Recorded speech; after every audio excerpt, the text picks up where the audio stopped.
2012년에 세상을 떠난 신바람 박사로 알려진 황수관 박사님을 여러분 기억하실 것입니다.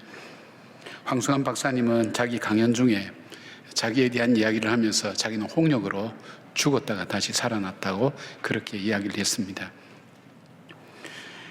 이 자기가 이미 홍역으로 죽은 아이라고 판단하고 아버지는 마루에 앉아서 지게를 옆에 걷어놓고, 옛날에는 아이들이 죽으면 가만히 말아서 그냥 산에서 묻지 않았습니까? 그렇게 하기 위해서 어머니에게 그 아이를 내놓으라고 계속 재촉하고 있습니다. 그러면서 그럽니다. 죽은 아이 안고 있어서 뭐하냐, 부모보다 먼저 간 자식은 자식이 아니야, 그냥 아이 빨리 내놔, 그 아이를 이제 산에 가서 묻게, 그렇게 합니다. 그런데 그 어머니는 포기하지 않고 그 아이를 밤새 안고 있었다고 합니다. 그리고 어머니가 그렇게 울부짖었다고 합니다. 하나님 살아계시면 이 아이를 살려달라고. 그러면서 그 홍역으로 얼굴에 난 여러 가지 진물 나오고 고름 나오는 그걸 어머니가 혀로 다 핥았다고 합니다. 한참 핥으면서 기도하는데 아이 얼굴에 생기가 돌고 손가락이 움직이면서 아이가 다시 살아나게 된 것입니다. 그렇게 해서 자기가 살았노라고 그런 고백을 했습니다.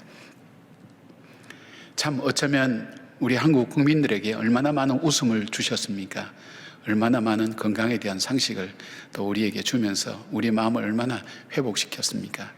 그 참 귀한 분이 그 어머니의 작은 정성과 사랑으로, 포기치 않는 그 열정으로, 기도로 다시 살아나게 되었고 회복되게 되어서 우리와 만날 수 있는 그런 기회가 됐던 것을 보게 됩니다.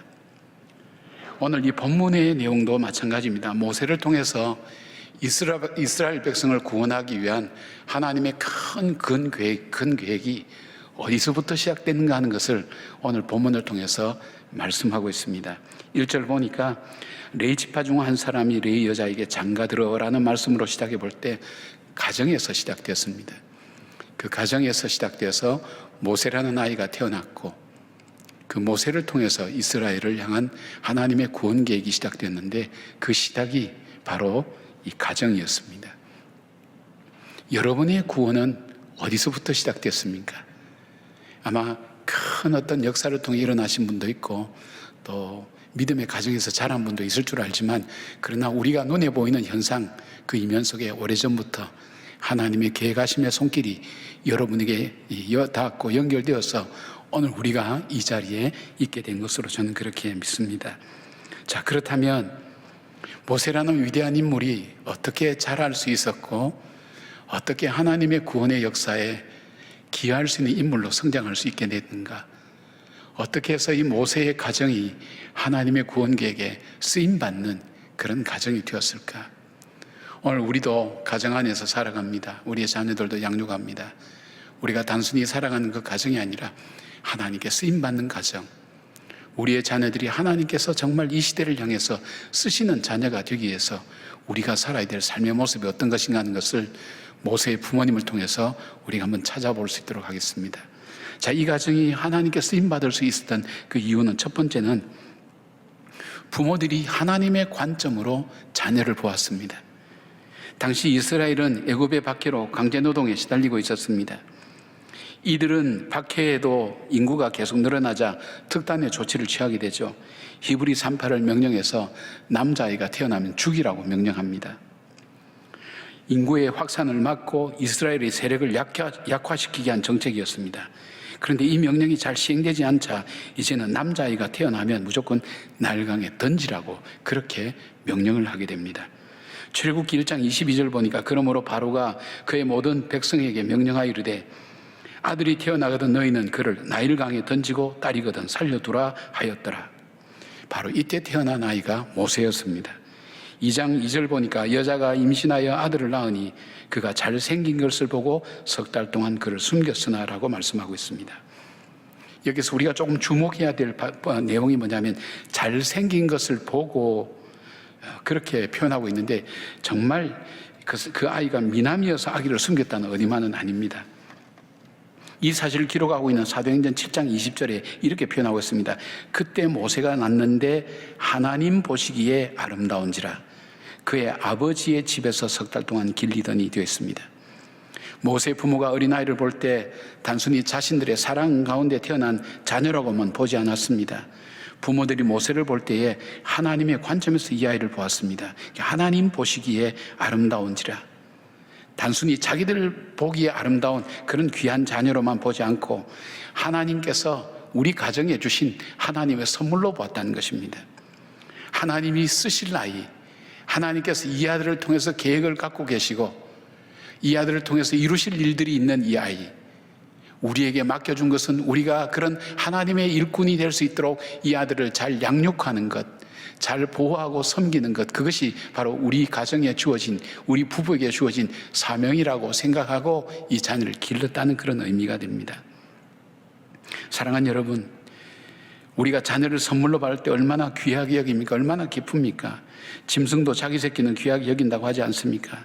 그러나 이들 부부는 자기 자녀이기 때문에 귀한 자녀가 아니라 하나님께서 우리에게 맡겨주신 하나님의 자녀라는 그것 때문에 이 자녀를 귀하게 여기고 하나님께서 쓰시기에 합당한 인물로 세워나가야 되겠다는 그 마음을 가지고 이 자녀를 양육하게 된 것입니다. 그래서 남자아이를 무리에 던져야 하지만 죽음을 각오하고 이 아이를 3개월이나 집에서 길렀고, 또 오늘 본문에 나온 내용대로 바로 공주의 명령을 따라서 아이가 젖을 뗄 때까지 4, 5년간을 양육하면서 젖을 먹이며 이 아이를 양육했습니다. 그리고 모세는 궁중으로 돌아갔습니다. 이동호 목사님 책을 읽어보니까 이 출애굽 강의에서 이렇게 말씀하고 있습니다. 궁중으로 돌아간 모세는 예굽의 교육을 받았습니다. 그 당시 그가 받을 수 있는 이집트 최고의 고등교육을 받았습니다. 다실론의 교육을 받았고 우상들에 대한 교육을 받았으며 그 땅의 과학교육과 철학교육을 받았습니다. 그러나 이 모든 교육이 모세가 어머니의 무릎에서 받았던 신앙교육을 무효화시키지는 못했습니다. 사랑하는 여러분, 우리의 자녀들을 볼 때 단순히 내 귀한 자녀라고 생각하는 분도 있습니다. 요즘은 자녀를 살해까지 하는 부모들이 나온 것 보면 정말 때가 악해졌다고 생각하지만 우리가 가져야 될 것은 내 자녀이기 때문에 귀하다는 그런 마음보다도 이 자녀를 받을 때 우리 마음이 하나님이 나에게 주신 귀한 자녀라는 것. 성장한 아이는 어떻습니까? 마찬가지입니다. 하나님이 우리에게 자녀로 주신 자녀다. 그리고 우리에게 선물로 주시고 숙제로 주셨다. 하나님의 자녀로 잘 기르기 위한 그런 마음을 두 부부가 갖고 그 자녀를 양육할 때 가장 크게 변하는 사람이 누굴까요? 부모입니다. 부모가 그런 믿음을 가지고 이 자녀를 믿음으로 양육할 때에 부모의 삶이 바뀌지 않으면, 부모의 믿음이 자라지 않으면 이 아이를 그렇게 길러낼 수가 없습니다.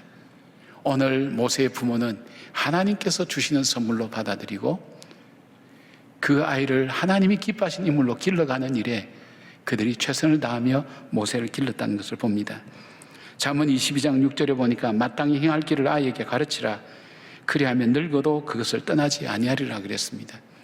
특별히 모세가 어릴 때에 그 교육을 받았던 엄마의 무릎팍에서 젖을 먹으며 자랐던 그 4, 5년의 기간이 일평생 모세로 하여금 하나님의 사람으로 살아가게 하고 사명을 가지고 걸어가게 하는 아름다운 주님의 자녀로 성장하게 되었습니다. 오늘 모세의 부모에게 주셨던 그 은혜가, 그 축복이 여러분 가정에도, 여러분 부모님에게도 함께 부어지는 하나님의 은혜가 되기를 진심으로 축복합니다. 여러분의 자녀들이 모세처럼 귀하게 쓰임받는 그런 자녀가 되기를 주의 이름으로 축원합니다. 자, 이 가정이 쓰임을 받은 그런 이유의 두 번째 이유, 부모들이 하나님의 언약하신 것을 믿었습니다. 모세의 부모에 대해서 출애굽기 6장 20절에 이렇게 되어 있습니다. 아브람은 그들의 아버지의 누이 요게벳을 아내로 맞이하였고 그는 아론과 모세를 낳았으며 되어 있습니다. 이들 본문은 둘 다 레이지파의 사람이라고 말씀했습니다. 레이지파가 구체적으로 이렇게 하나님께 부름을 받기 전이지만 그래도 하나님 말씀에, 하나님 언약에 많이 접할 수 있는 그런 지파였다고 생각해 볼 수 있습니다. 믿음의 영웅들을 소개하는 히브리서 11장 23절에 바로 이들 부모가 소개되어 있습니다. 그때 이렇게 표현되어 있습니다. 믿음으로 모세가 낳았을 때에 그 부모가 아름다운 아임을 보고 석 달 동안 숨겨 왕의 명령을 무서워하지 아니하였으며, 이 첫 출발이 믿음으로, 이 부모들이 한 행위는 단순히 어린 생명에 의해서 이어서 보호하겠다는 것이나 자기 자녀들이니까 귀하게 여기겠다는 걸 넘어서서 그들의 행위는 믿음이었다고 그렇게 말씀하고 있습니다. 믿음으로 그들은 모세를 살렸습니다. 믿음으로 그들은 석 달 동안이나 모세를 숨기고 믿음으로 그는 모세를 길렀습니다. 믿음으로 그들은 왕의 명령을 두려워하지 않았습니다. 오직 하나님의 언약을 믿고 하나님을 바라보면서 자신들이 행할 일을 취했습니다. 그들의 믿음은 바로왕을 두려워하거나 무서워하지 않았습니다. 하나님의 뜻을 우선순위로 알고 하나님의 역사하심을 그들이 기대하며 살았다는 것입니다. 부모들은 모세가 하나님 뜻 가운데 태어났고 하나님 계획 가운데 있음을 믿었습니다. 그래서 생명을 걸고라도 이 아이를 믿음으로 길러내기 위해서 애썼던 것을 보게 됩니다. 우리가 조금 더 침착해 본다면 이 믿음은 이 부모만 가진 것은 아니었습니다. 출애굽기 1장 17절에 보니까 그러나 산파들이 하나님을 두려워하여 애굽 왕의 명령을 어기고 남자 아기들을 살린지라. 21절 보니까 그 산파들이 하나님을 경외하였으므로 하나님이 그들의 집안을 흥왕하게 하신지라. 산파들도 믿음을 갖고 있었습니다. 그들이 믿음을 가질 수 있었던 이유가 뭘까요? 하나님을 두려워했다 그랬습니다. 하나님을 두려워했다는 건 뭘까요? 하나님의 언약을 믿었다는 겁니다. 하나님의 약속을 믿었다는 것입니다. 그래서 바로가 명령을 고치죠. 산파들의 지혜로운 답으로 다른 방법을 찾지 못하던 바로왕이 남자아이를 낳으면 바로 나일강에 던지라고 말했습니다. 그럼에도 불구하고 그것을 두려워하지 않고 모세를 기를 수 있었던 이유가 뭘까요? 창세기 15장 13절에 이 약속을 그들은 붙들었을 것입니다. 여호와께서 아브라함에게 이르시되 너는 정령이 알라.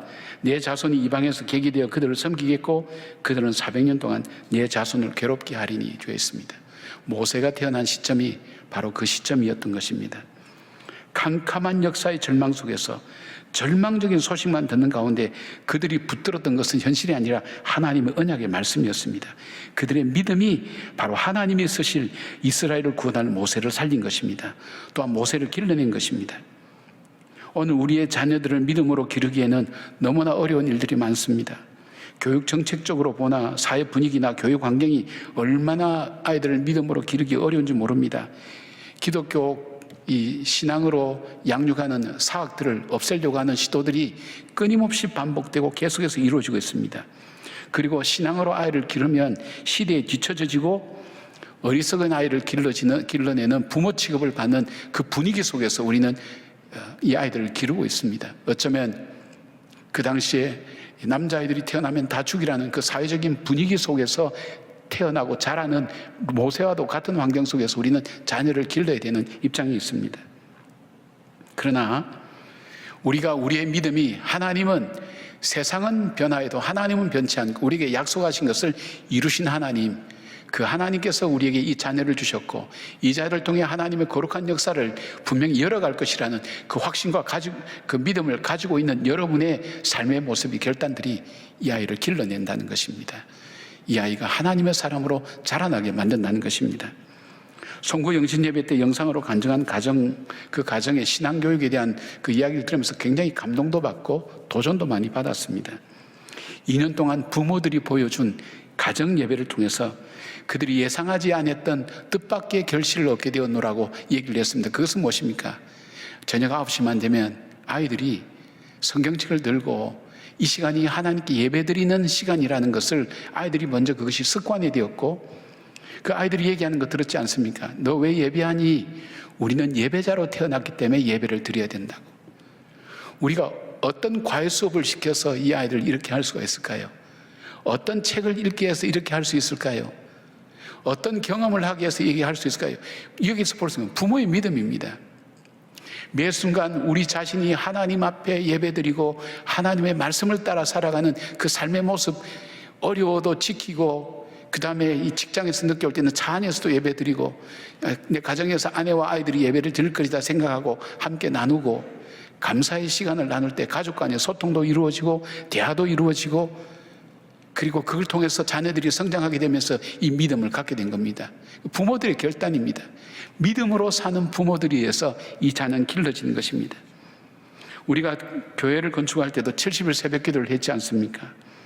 그때 자녀들도 참여하게 만들었습니다. 물론 아이들이 동기유발이 될 만한 선물들도 준비했습니다. 이때 많은 부모들이 별로 동의하지 않았습니다. 선물로 아이들을 유인한다고 생각했던 것 같았습니다. 그러나 40일 정도쯤 했을 때 부모는 지쳐서 포기하려고 했습니다. 문제는 아이들이 그 시간에 일어나서 부모를 깨우는 겁니다. 엄마 일어나 가야 된다고. 아빠 일어나 가야 된다고. 아이들이 일어나서 가자는데 마다할 부모가 별로 없죠. 자녀를 이길 부모는 없으니까. 그래서 나중에 그렇게 간증합니다. 목사님, 우리가 한 게 아닙니다. 이 아이들이 우리를 개근하게 만들었습니다. 이 힘이 어디서부터 나왔을까요? 믿음으로 결단하고 새벽마다 하나님 앞에 예배드렸던 그 시작이, 그 결실이, 중간 결실이 맺어지면서 오히려 우리의 삶을 인도하는 그 자녀들로 변화될 수 있는 그런 역사들이 일어나지 않았습니까? 여러분, 우리가 이 시대는 믿음으로 길러야 됩니다. 저들에게 하나님 말씀과 기도로 양육해야 됩니다. 그리고 무엇보다도 저들이 하나님 앞에서 아름답게 자라도록 우리의 부모들이 믿음으로 살아야 되는 것입니다. 산파들처럼 우리 교회도, 우리 교사들도 믿음으로 이 자녀를 하나님의 사람으로 길러내야 되는 것입니다. 로마서 10장 17절 보니까 믿음은 들음에서 나며 들음은 그리스도의 말씀으로 말미암느니라. 우리의 말과 행동이 자녀들에게 주님의 말씀을 보여주고 들려주고 그리고 체험케 할 수 있도록 해야 된다는 것입니다. 우리 학교 선생님들도 아마 우리 가운데 많을 겁니다. 그냥 세상의 학문을 가르치는 사람이라고 그렇게 생각하지 마시고 그 자녀들에게 믿음의 교사가 어떤 모습으로 학생들을 사랑하고 자기 삶을 어떻게 결정하고 선택하며 나가는가 하는 그 삶을 보여줄 때 하나님께서 그 아이들을 기억을 통해서, 삶을 통해서 그 삶을 바꿔 나갈 수 있다는, 산파와 같이 살릴 수 있다는 확신을 갖기를 바랍니다. 그리고 우리 부모들도 마찬가지입니다. 비록 살벌한 분위기 가운데서 자녀를 제대로 믿음으로 양육할 수 없지만 그렇게 양육해 갈 때에 하나님께서 그 자녀를 통해서 이루어 가실 크고 놀라운 꿈을 위하여 비전을 가지고, 꿈을 가지고 하나님의 언약을 붙들고 기도하며 내 삶을 통해, 그 믿음을 통해 자녀들에게 하나님 말씀을 보여주는 것, 그것이 바로 우리의 자녀들을 새롭게 만들어가는 자양분이 될 것입니다. 여러분의 가정의 자녀들이 모세와 같은 하나님이 세우시는 큰 자녀가 되기를 주의 이름으로 축복합니다. 여러분이 가르치는 학생들이, 교회 선생님들이 그 학생들 속에 하나님 말씀을 들려주고 보여주고 그리고 함께 나눌 때에 주께서 여러분의 손길을 통해서, 여러분의 모습을 통해서 그 아름다운 자녀들을 기를 것을 확신합니다. 여러분의 믿음으로 살아가는 그런 부모님들이 되시기를 주의 이름으로 축원합니다. 자, 이 가정이 어떻게 하나님 앞에 귀하게 쓰임받는 가정이 되었을까요? 세 번째는 부모들이 믿음으로 구하고 하나님의 구원을 기대했습니다. 기대라는 것은 어떨 때 기대가 됩니까? 뭔가 우리가 붙드는 확신이 있어야 기대를 합니다. 우리가 가망이 없으면, 희망이 없으면 기대를 하지 않습니다. 그들은 하나님의 구원을 기대했습니다. 자, 이제 아기 모세는 더 이상 숨겨서 기를 수 없게 되었습니다. 3개월 정도 되면서 활동도 많아지고 아기의 울음소리도 커져서 더 이상 집에 기를 수 없게 되었을 때 아이를 마침내 날강에 던질 수밖에 없었습니다. 그러나 이 믿음의 부모는 믿음의 행동을 결정했습니다. 그것은 갈대 상자로 역청을 안팎으로 발라서 물이 새지 못하도록 하고 그 상자에 모세를 나일강에 띄웠습니다. 믿음으로 산다고 하면서 우리가 할 일은 다 했다, 우린 더 이상 할 수 없다, 그래서 이 아이를 그냥 나일강에 던진 것이 아니라 우리가 할 수 있는, 마지막까지 할 수 있는 최선이 무엇인가를 그 부모들은 포기하지 않았습니다. 갈대 상자를 만들었습니다. 갈대 가지고 만들어서 아마 파피루스가 아닌가 그렇게 생각합니다. 그것이 물이 새지 않도록 안팎으로 역청을 발라서 물이 새지 않도록 상자를 만들었습니다. 그 위에 이 아이를 띄웠습니다. 그 나머지는 하나님께 맡긴다는 믿음의 순종함이었습니다. 4절 말씀 보니까 그의 누이가 어떻게 되는지를 알려고 멀리 섰더니 되어 있습니다. 미리암이 한 10세쯤 되었지 않았나, 학자들이 그런 얘기합니다. 이 누이 미리암의 행동이 자신만의 생각이었을까요? 아마 부모님들과 함께 기도하며 계획하고 행동한 일이 아니었을까요? 이미 믿음으로 양육받은 이 미리암이, 자기 누이가 갈대 상자를 만들 때부터 참여했지 않았겠습니까? 하나님께서 이 일을 통해 어떻게 행하실지를 그런 기대하며 바라봤습니다. 이제 아이를 날강에 떠나보내면 이제 절망이다, 이제 끝이다 생각하지 않고 현실은 그런 암담한 현실일지라도 이제는 하나님께서 하실 거다. 그래서 모세가 홍해 앞에서도 당황하지 않고 하나님이 어떻게 행하신지를 지켜보라고 당당하게 외칠 수 있었던 이유가 아마 이런 어떤 자기를 향한 자기 삶의 양육이 되면서 겪었던 그런 모든 것들이 그에게서 하나님에 대한 고백으로 나올 수 있지 않았나 생각을 해봅니다. 자, 갈대 상자를 띄우는 그 시간에 바로의 딸인 공주가 하필 그 지점에 그 시간에 목욕을 하러 나왔습니다. 고각에서 발견되는 애굽의 모든 시설 중에 궁궐에는 목욕시설이 잘 되어 있었습니다. 이 궁궐에서 여기에 나올 이유가 없었습니다. 그런데 하필 그 시간에 바로의 공주가 어떻게 나올 수 있겠습니까? 그리고 그 시간에 이 모세의 이 갈대나무 상자를 발견하게 됩니다. 왜 다른 사람 눈에 띄지 않고 이 공주의 눈에 띄었을까요? 그리고 이 뚜껑을 열자 아이가 그때부터 울었는데 그 우는 것을 보고 불쌍히 여겼다 그랬습니다. 그럴 때 미리암이 쫓아갑니다. 놀랍죠? 미리암도 담대하죠. 공주님, 이 아이의 엄마를 양육할 유모를 구해볼까요? 그렇게 얘기합니다. 그런데 이 공주가 얼마든지 유모를 구할 수가 많을 텐데 애국 사람 중에서도 너가 찾아보라고. 그래서 모세의 친엄마를 소개를 합니다. 근데 참 재밌죠. 이 엄마는 자기 자녀를 기르는데 궁궐에서 나오는 돈을 받습니다. 아마 무릎팍에서 자라는 그 시간까지 젖될 시간인 보통 4, 5세까지 길렀지 않았나 그런 생각을 합니다. 여러분, 그 신앙교육이 4, 5세의 신앙교육이 그가 40이 될 때까지 받은 궁중교육도 그를 바꾸지 못했습니다. 모세는 민족을 생각하고 민족을 구원하는 마음의 소원을 그 마음에 품게 되었습니다. 부모들이 믿음으로 기르고 최선을 다하는 삶의 선택이 뭘까요? 자녀를 위한 기도가 아닐까요? 이 기도야말로 자녀에게 할 수 있는 최선의 결단입니다. 그리고 말씀의 양육이 아닐까요? 이 믿음이 하나님께서 행하실 귀한 일들을 열어가는 시작이 될 것입니다. 여러분, 영화 터미네이터를 즐겁게 보셨을 것입니다. 공상 영화인데 먼 미래의 이야기를 가정합니다. 과학이 발달해서 요즘 말하는 AI, 인공지능이 세상을 지배할 때가 오는 것을 가정해서 그렇게 만들어진 영화입니다. 근데 기계가 인간을 지배하려고 하는데 인간 중에 이 저항군이 나타나서 AI가 할 수 있는 것을 집요하게 못하도록 아주 탁월한 리더십을 가지고 이 AI를 공격하는 겁니다. 기계 인간들이 못 당하는 겁니다. 그래서 하다 못해서 무슨 계획을 세우는가 하면 시간여행, 타임머신이라고 그러죠. 시간여행하는 것을 해서 과거로 돌아가서 이 지도자를 낳는 그 아이의 어머니를 아예 죽여버리는 겁니다. 그 계획을 설정해 놓고 전개되는 영화가 바로 이 영화입니다. 섬찟한 생각 안 들어갑니까? 여러분, 이건 영화에서만 그럴까요? 사단은 메시아 대신 예수께서 이 땅에 태어났을 때 헤롯 왕을 통해 2살 이하의 모든 아이를 죽이면서 메시아를 죽이려고 시도를 했습니다. 바로는 이스라엘 백성이 책을 할 때 마지막까지 버티면서 요구한 것이 어린아이들은 두고 가라는 것입니다.